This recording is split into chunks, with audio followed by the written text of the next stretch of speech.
Hi everybody. So I'm going to be discussing this video here.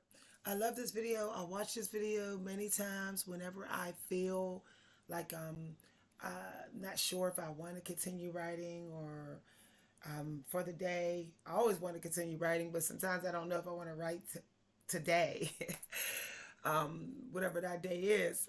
And so I find it listening to poet Robert Haas, Pulitzer Prize winning poet Robert Haas, really helps me to want to celebrate my life in poetry or the life that I'm pretending to have. Because as poets, we have a license to lie. We can be whoever we want to be when we're writing and do whatever we want to do. That's what's nice about writing. So you don't even have to obey the law when you are a character in writing. That's what I love about writing. There really aren't any rules of who you can be and what you cannot do. It's wonderful. Writing is absolute freedom. It's like the sweetest freedom. And the more you realize that, the more you want to write. The more you say, I'm never going to stop writing. Okay, so I was fortunate to be a student of his in the Iowa University writing course, and I was taking the Masterclass part, and he was talking about how to start writing. I think it was in the journaling part of the lesson. So let's listen to his video here. That is not clear or that you don't understand, please just ask me So to clarify. he's about to talk about the definition of poetry. I like Lucille Clifton's definition that it celebrates life. I love that. So, but his is pretty good too, or whatever definition he's using. What I say.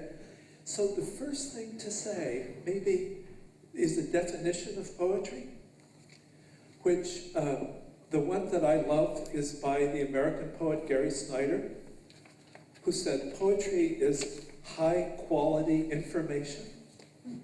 So that's by Gary Snyder, the poet Gary Snyder, and he says poetry is high quality information.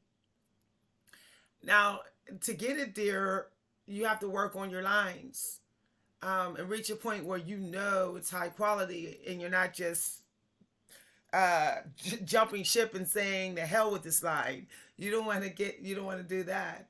Although they do say that poetry is never finished. It's just kind of put aside. I never say abandoned. They like to say the poetry is never done. It's abandoned.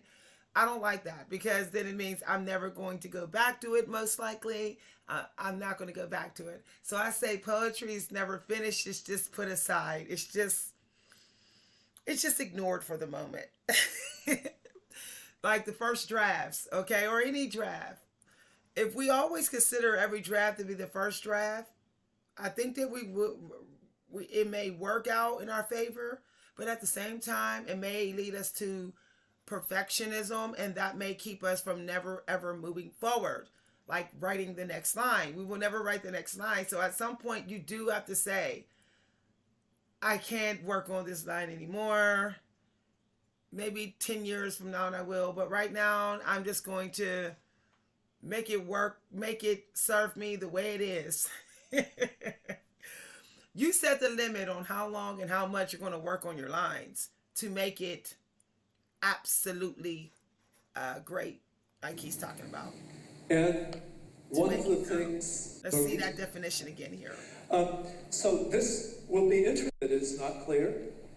Who said poetry is high quality information? Yeah.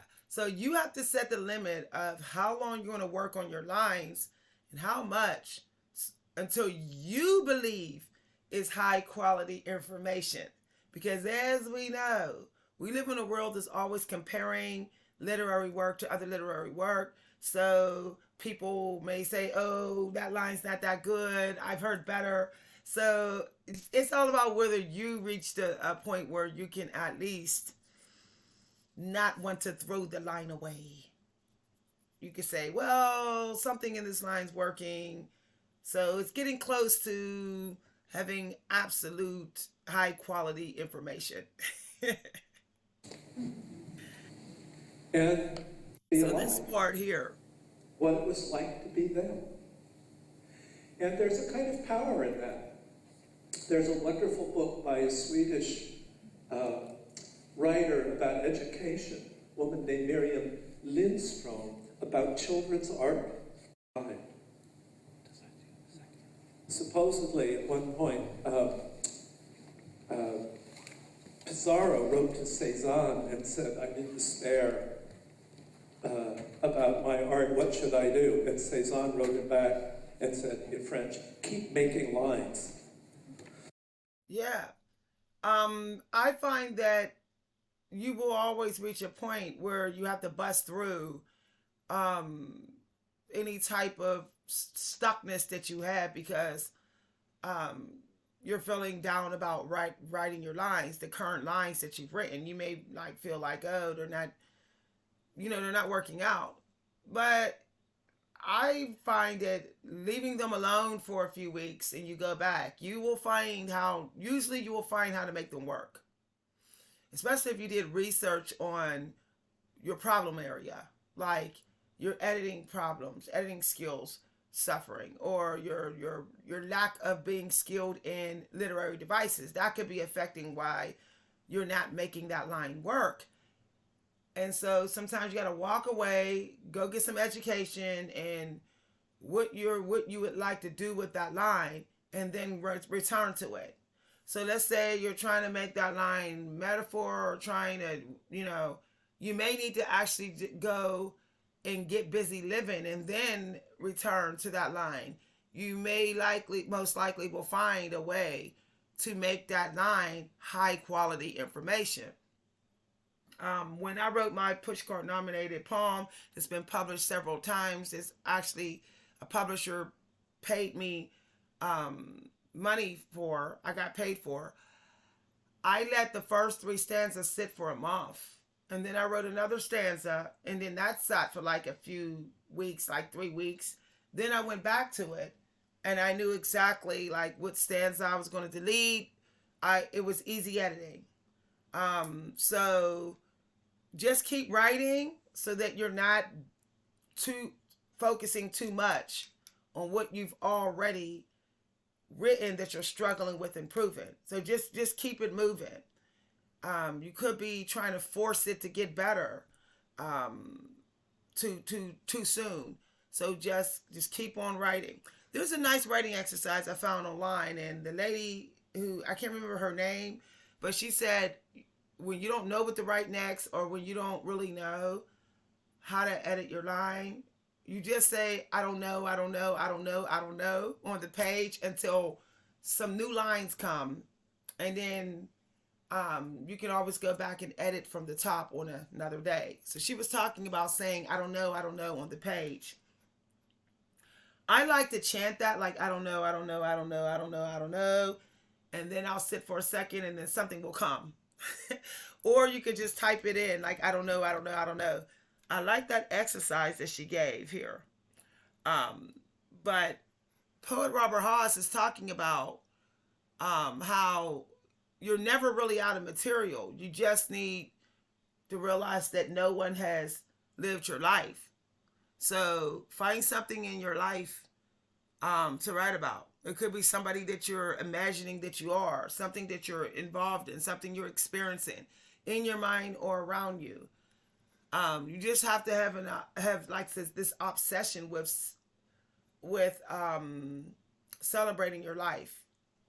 It could be the characters you like to role play being in your mind, like when you're watching movies and you feel like you're that person. You want to be that person, that character in the movie. Well, be that person in the movie and finish pause the movie, stop the movie, and finish the scene, right? To write what you think will come next.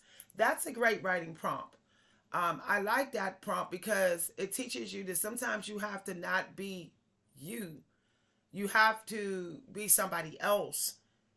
And it's often the people who you don't like or that you like or that you're fantasizing being or that you talk about.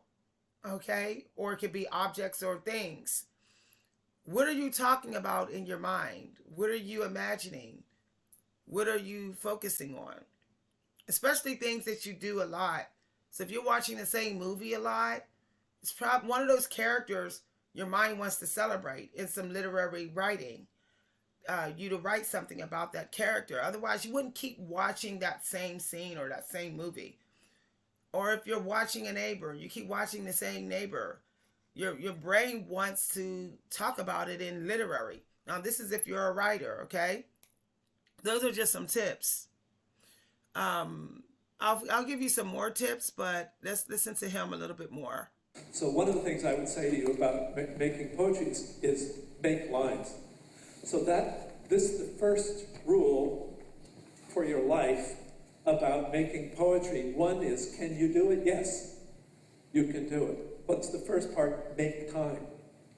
It's the hardest thing. But if you made half an hour a day to write, just half an hour a day for the next 2 years, you would have 700 pages of poetry to work on. Now, that's why Charles Bukowski has so much work. Charles Bukowski wrote every single day without stopping. We're talking about years. So he was saying in his video, poet Robert Haas was saying, if you write like, I think he said 6 lines or something a day, if you write 30 minutes every single day for 2 years, let's listen to this one more time. This is the first rule for your life about half an hour a day to write, just half an hour a day for the next 2 years. You would have 700 pages of poetry to work on. He says you would have 700 pages of poetry written. That is shocking. So I think why not step up the game? You know that everybody else is probably going to do this exercise. So why don't you write 30 minutes in the morning, 30 minutes at lunch, and 30 minutes at dinner time, an hour and a half a day. You would have 2,100 pieces of poetry. Because I think 7 times 3 is like 21. 700. So you would have 2,100 pieces of poetry in just 2 years if you wrote an hour and a half a day. But most people don't want to sit down or can sit down for an hour and a half and write all that stuff. So what if you broke it up like 30 minutes morning, 30 minutes lunch, 30 minutes dinner? Okay, and you weren't focusing on writing a poem. You were just like sketching. I should have a video on his channel that talks about sketching. So you just sketch the scene, or you just sketch the conversation, or you just sketch the dream, and you found some way to sketch. Okay, and that was 30 minutes each time of day for 2 years straight. You would have 2,100 pieces of poetry. It may not be complete, but it would be poetry still. It may not be the greatest, but it would still be poetry. It may not be what you want it to be right away because you were just sketching, but it would still be poetry. At least if you hit a writing dry spell for a season, at least you can go back to those 2,100 pieces of poetry and say, okay, I can always take some of this stuff and see what I can do with it. See how I can expand it and what kind of poem it can become, as a whole, grow longer to be. How I can expand this sketchy, this poetry part sketch and expand it and have it be a complete poem, at least to me. So that's something to think about, okay? Wouldn't all be good, but you'd have some notes. So Or see, he it said could some just be, notes. So I recently did that. I didn't feel like writing something new right from the start today. So I went to some little sketches I did like a year ago, and like it was like, oh, this stanza I finally know how to trim it. So I ended up trimming it. I realized I needed to add some more imagery to a certain stanza. It was the weakest link in my poem, in my sketches. So I see that I can add like two more sketches to this little sketchy sketchy poem, and I will have like a poem. So that's something that I'm working on. But you have to have something stored away. You have to have something in your cabinet like to cook with. I mean, no one can just drink tomato soup every single day. So you have to have some ingredients. Even Martha Stewart has some ingredients. So you can never have too many lines stored away. You can never have too much content. I mean, wouldn't it be nice if we had a room that was just our idea room? You know, it's just all our lines just that we've collected over the years. We just walk in that room, grab a box or grab a couple boxes of these lines and ideas, and like, oh, let's see what I can do of it. I mean, we need to start valuing the process of storing away lines and sketches that we do. That we don't always have to be writing something to a finish line, to the end. We can just sketch and say, well, I did some writing today. That's better than nothing. I did some editing, which is still writing. That's better than nothing. When we start thinking about that, if we was thinking like that through our day every day, we would have so much content stored away.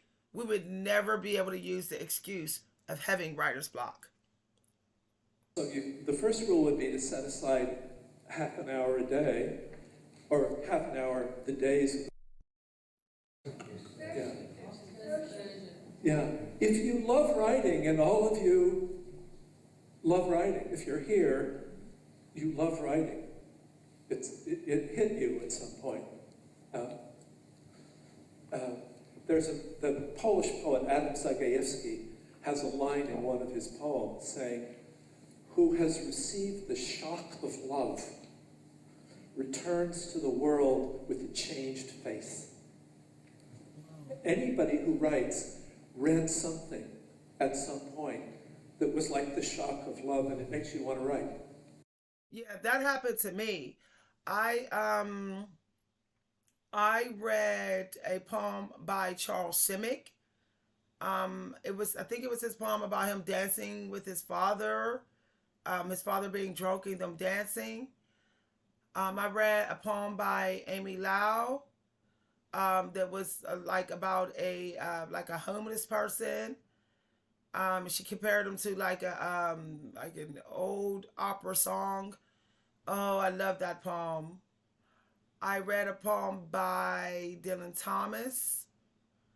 Anytime I feel like my love is sinking a little bit for writing, I go and celebrate the poetry of other poets.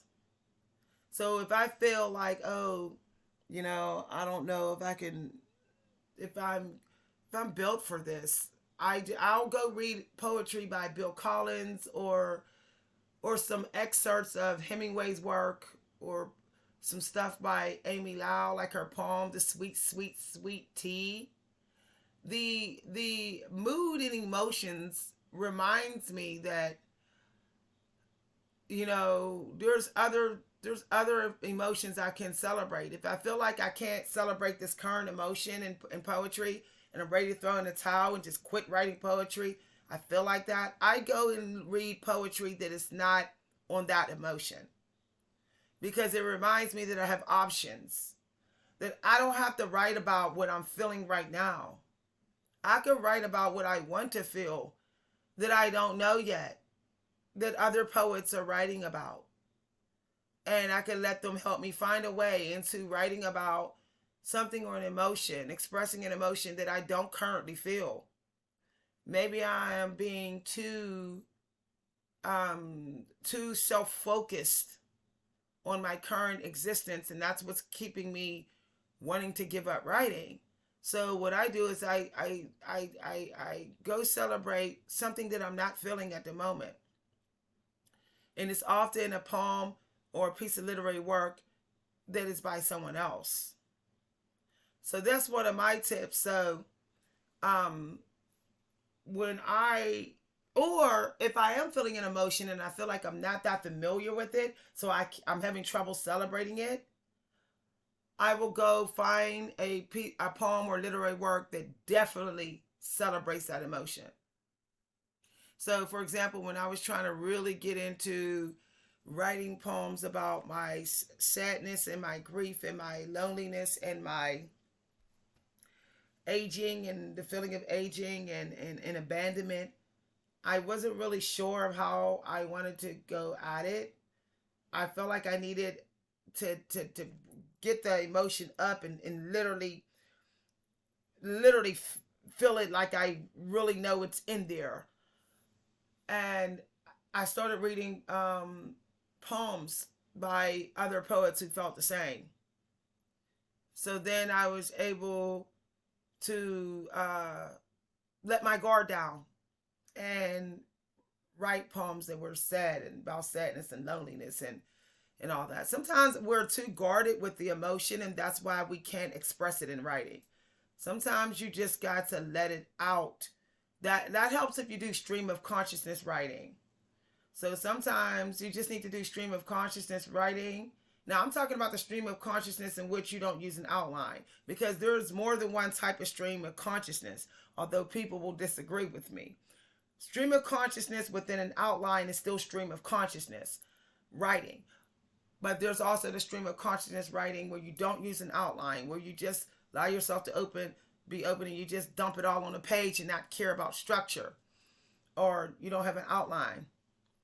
It's like getting in a car and just driving all around all crazy and just hoping that you get to the finish line and it didn't look too bad. Your driving didn't look too bad. Okay, that type of stream of consciousness may work if you feel like you're just not, you're not getting in the iceberg method, like Hemingway say, to get that real emotion down on paper, getting to the juicy content, the good content, because you've locked into that emotion like you should. Sometimes it takes, as I said, to do the stream of consciousness of just driving on the paper any kind of way and sorting things out when you're done. So I'm not going to show his whole video. And so that's the other thing about it. So because I don't want to ruin the video for you. But I gave you some tips. I find that sketching before you go to bed, when you're very tired, journal about the day before or that morning and the day before. And then, don't reread what you write and just put it aside. You will, if you do that for an entire season, like 3 months, you will have most times you will have some good content, because you weren't in your own way. You were tired. You were sleepy.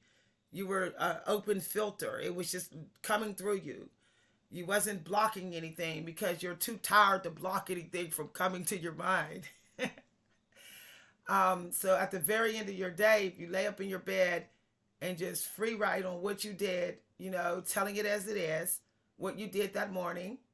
And I give credit. My writing teacher, Jim Bennett, told me, he's my old mentor. I'm not a student anymore, but I've taken a lot of his classes. He said to tell it as it is. So just tell it as it is. Tell the truth. But as Emily Dickinson say, but tell it slant. Telling it slant also means to tell the cold hard truth.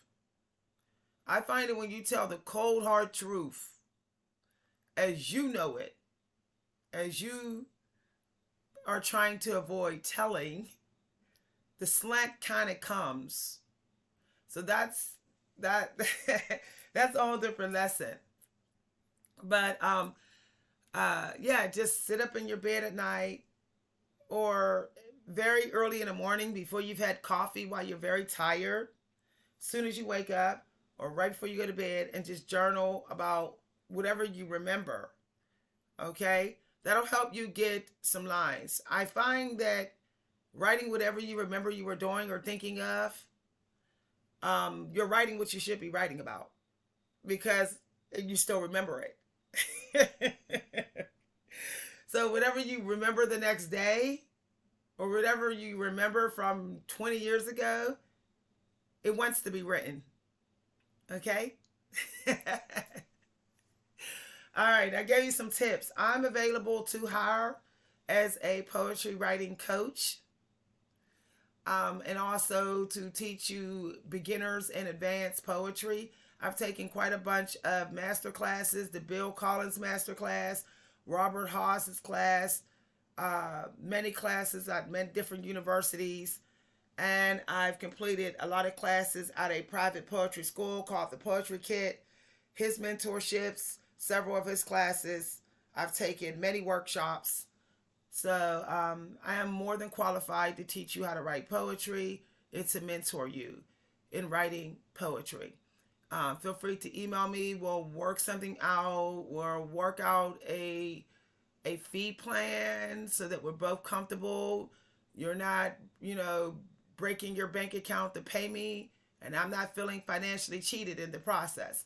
So we'll come to some agreement negotiating the fee. My only request, or demand sort of, is that you don't give up. A lot of people will pay teachers to teach them and then they'll waste their money and quit right when they're about to have a breakthrough in that course. So you have to not give up, not give excuses, not let your personal life be the reason why you don't complete the course or class. A part of being a great writer is never giving up. Okay? You will eventually become a great writer if you do not give up. If you finish your classes, okay? That's like so important. If you don't, you'll regret it. You'll lose money, and then you'll wish you took that class when you realize you needed those lessons. You'll realize later on that you needed those lessons that you didn't finish taking. Then you'll want to take the class again, and then you'll have to pay again. So, if you do hire me to teach you, I really expect my students to finish. If you have trouble and struggles, believe me, I will give you something that will help you bust through any problem areas you have in the poetry mentorship that you're taking, that I'm hosting. You will not be left not knowing what to do. Okay, every obstacle you will overcome if you're my student. Okay, every poetry writing obstacle in the class, you do not have to worry about getting stuck at. Okay. My resume is way too long to mention, but I have quite a lot of publications, and nominations and awards in different communities, and I've been featured in several poetry festivals, and I've even been given the honor of invited to travel to read in festivals with all expenses paid. The host of the festivals paid for my room and board, and I was a featured writer. I am also a previous recipient of a scholarship in which I was awarded a 1 week stay in a cottage house, as well as one of their celebrated poets in the workshop that they had, in which I was able to stay in the mansion and take the workshop. It was all covered for free. So, like I said, I'm not into bragging. I don't like to regurgitate all of my resume, but I'm more than qualified. I hope to see you as my student. Feel free to subscribe and hit the like button on the channel so that you don't miss any future free writing lessons I put on this channel. This video that is showing up in this video has been posted by the Poetry International. Credit for Robert Haas's video being on Vimeo goes to Poetry International. And as I said, some of the things that I said in this video are my own poetry lessons, so please do not take them without credit. All content in this video is protected by the authors and shall not be used without their express permission, nor shall it be published or put on YouTube without their express permission, even the content that is my own that I have mentioned in this video. Okay? Please respect the copyrights of everyone who has spoken in this video, including me. Thank you very much for watching. I love to see what you say in the comment section. Enjoy watching the rest of the video by Poet Robert Haas. I say watch all his videos. He wrote his Pulitzer Prize winning book over 10 years. I'm currently working on something that is probably going to take a few months. And I also have something I'm working on that, and I feel like some of the stuff I'm working on is going to give me another success breakthrough in writing. I just can't talk about what I'm working on. But he's a great teacher. He's getting old. So I don't know how many lessons and classes he's going to keep doing because he's getting old. This isn't actually an older video, 12 years ago. So this is around the time that I actually took his class. Very close to it. Yeah, 6 years ago I took his class. So he may stop teaching. His videos may be fee-based, but a lot of them are free right now. So I advise you to watch all his videos while you can watch them for free, because he's old. And you know, when poet writers get old, they may pass, and then they charge a fee for you to watch their lessons. So watch his videos while you can watch them for free. You can find one of his videos in the Iowa University writing course. I think it's called How Writers Write Poetry. He has a really good video on sketching. So check out that video. Like sketching for writers. Okay? All right. Thanks for watching, everyone. Bye.